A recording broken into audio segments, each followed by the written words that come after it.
জিয়াউর রহমানের শাসনামল দেখি যে জিয়াউর রহমান প্রায় ৩,০০০-এর বেশি সামরিক বেসামরিক লোককে যে কথিত ফাঁসির মাধ্যমে লটকিয়ে হত্যা করছে। আসসালামু আলাইকুম প্রিয় দর্শক, কঠিন একটা প্রশ্ন করেছেন এই ছাত্র ভাই। তিনি বলেছেন জিয়াউর রহমানের সময় প্রায় ৩,০০০-এর বেশি সামরিক বেসামরিক লোকজনকে ফাঁসির মাধ্যমে হত্যা করা হয়েছে। তাহলে জিয়াউর রহমানকে কি স্বৈরাচার বলা যায় না?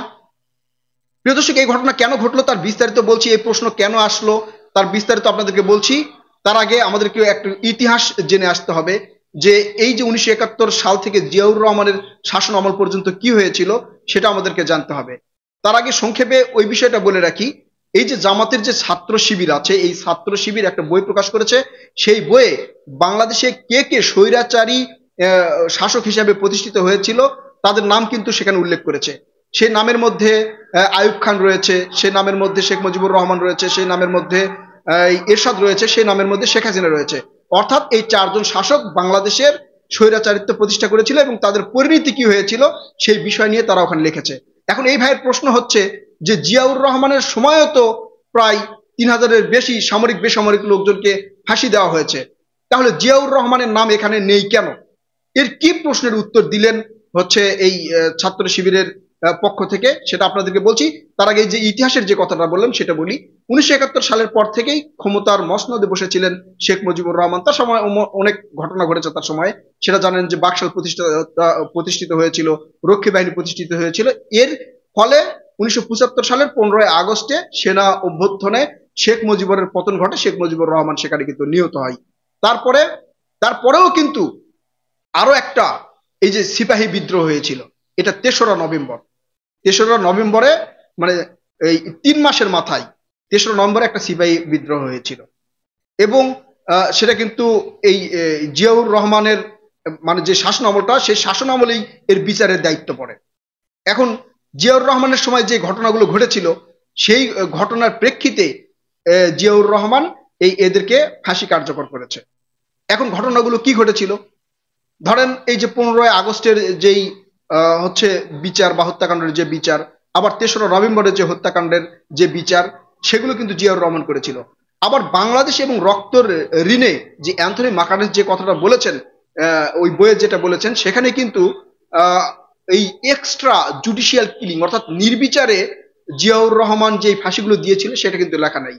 কারণ জিয়াউর রহমানের শাসন আমলে এই যে সেনা অভ্যুত্থান সিপাহী বিদ্রোহ যেগুলো হয়েছিল সেগুলোর বিচার কিন্তু হয়েছিল এই জিয়াউর রহমানের সময়। এই কথা আমি নয়, এই কথা কিন্তু ছাত্র শিবিরের এই ভাই বলেছিল।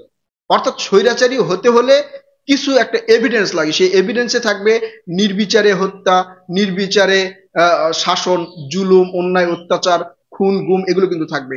তখন তাকে স্বৈরাচারী বলা হবে এবং ক্ষমতার মসনদে জোর করে বসে থাকার যে প্রক্রিয়া সেটা যদি কোনো সরকার করে তখন তাকে অবশ্যই স্বৈরাচারী বলা হবে। এই প্রশ্নের উত্তর কিন্তু শিবির দিয়েছিল। আসল ঘটনা কি? এই যে শেখ মুজিবুর রহমান বাকশাল তৈরি করেছেন, মানে আইয়ুব খান বাংলাদেশের উপরে যে একটা মানে এক্সট্রা চাপ, মানে বাংলাদেশে এই যে নির্বাচন হওয়ার পরে শেখ মুজিবুর রহমান সেখানে জয়ী হলেন, তাকে ক্ষমতা দিলেন না এবং একটা স্বৈরাচারিত্ব কামেল করেছিল, এই জন্য আইয়ুব খান ছিল স্বৈরাচারী। তারপরে শেখ মুজিবুর রহমান ক্ষমতায় বসে বাকশাল গঠন করলেন, রক্ষী বাহিনী গঠন করলেন এবং এই যে ভোটের যে জালিয়াতি সেটা কিন্তু শেখ মুজিবুর রহমানের সময় শুরু হয়েছিল। সেখানে তিনি কি করলেন যে নিজেই ক্ষমতা দখল করার জন্য গণমাধ্যম বন্ধ করে দিলেন, এই জন্য সে স্বৈরাচারী। এরপরে আসলো কে? শেখ হাসিনা, না এরশাদ। এর আগে আসলে এরশাদ কি করলেন?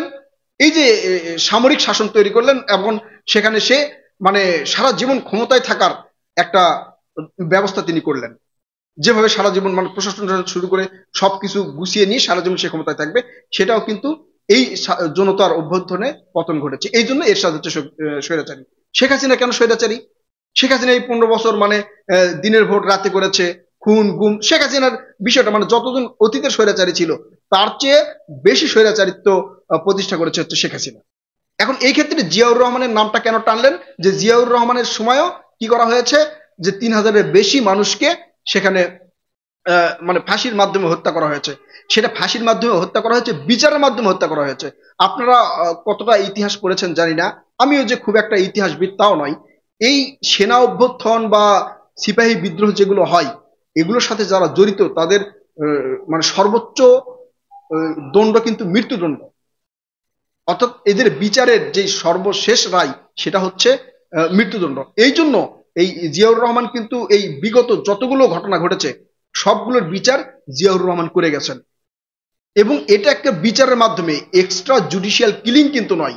অন্যান্য স্বৈরাচারী যারা ছিল তারা হচ্ছে এক্সট্রা জুডিশিয়াল কিলিং করেছে, আর আইনের শাসন প্রতিষ্ঠা করেছে জিয়াউর রহমান, এবং আইনের মাধ্যমে যারা দোষী তাদেরকে ফাঁসি দিয়েছেন।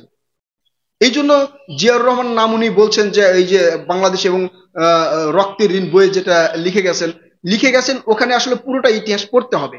না পড়ে এই যে আমরা কিন্তু অনেকেই ভুল বুঝি, হয়তো ছোট ছোট পড়ে অথবা ছোট ছোট ভিডিও দেখে আমরা মনে করি যে এটাই মনে হয় সঠিক। আসলে বিস্তারিত জানতে হবে। ওই ইতিহাস যদি বিস্তারিত পড়তো এই ভাই তাহলে এই প্রশ্ন করতো না। কারণ জিয়াউর রহমান স্বৈরাচারী ছিল না, জিয়াউর রহমান ছিল বাংলাদেশের গণতন্ত্রের প্রতিষ্ঠা। জিয়াউর রহমানের সময় গণতন্ত্র বাংলাদেশে প্রতিষ্ঠিত হয়েছে। জিয়াউর রহমান সম্মানী ব্যক্তিদেরকে সম্মান দিয়েছে। জিয়াউর রহমান শেখ মুজিবুর রহমানের ছবি পিছনে লাগিয়ে রেখেছেন, অর্থাৎ তিনি সম্মান দিয়েছেন। শেখ মুজিবুর রহমানের স্বৈরাচারিত্বকে সে সম্মান দেয়নি। শেখ মুজিবুর রহমান যে স্বাধীনতার আগে যে ভূমিকাগুলো রেখেছিল সেই ভূমিকার প্রেক্ষিতে শেখ মুজিবুর রহমানকে জিয়াউর রহমান সম্মান দিয়েছেন। অর্থাৎ গণতন্ত্র প্রতিষ্ঠা করার যেই প্রথম ধাপ বাংলাদেশে শুরু করেছে সেটা হচ্ছে জিয়াউর রহমান। প্রিয় দর্শক, এই বিষয়ে আপনাদের মূল্যবান মতামত অবশ্যই কমেন্ট করে জানাবেন। আরো বিস্তারিত জানতে হলে ইতিহাস পড়তে হবে। আমি সার সংক্ষেপে যেটা সেটা আপনাদেরকে জানানোর চেষ্টা করলাম। ধন্যবাদ।